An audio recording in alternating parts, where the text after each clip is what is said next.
আস্তাগফিরুল্লাহ, আস্তাগফিরুল্লাহ, আস্তাগফিরুল্লাহ। হাঁটছি, চলছি, ড্রাইভিং করছি, বাস স্টেশনে অপেক্ষা করছি, ফিলিং স্টেশনে ফুয়েল নিচ্ছি, পড়বো আস্তাগফিরুল্লাহ।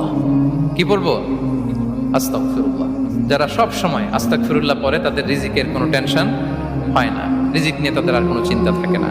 আল্লাহ নবী নূহ আলাইহিস সালাম যিনি ওনার জাতিগোষ্ঠীকে বলেছিলেন ফাকুলতু আস্তাগফিরু রাব্বাকুম ইন্নাহু কানা গাফফারা, তোমরা বেশি বেশি ইস্তেগফার করো, তিনি ক্ষমাশীল।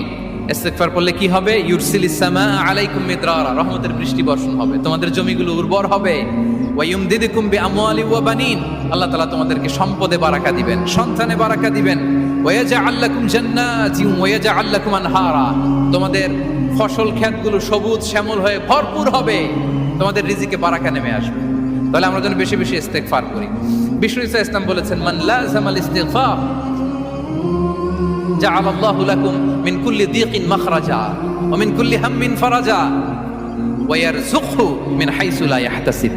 যে সব সময় ইস্তেগফার করে তার কোনো টেনশন থাকে না, তার জীবনে দুশ্চিন্তা আসে না, আর এমন জায়গা থেকে আল্লাহ রিজিকের বন্দোবস্ত করে যেটা সে কল্পনাও করে নাই।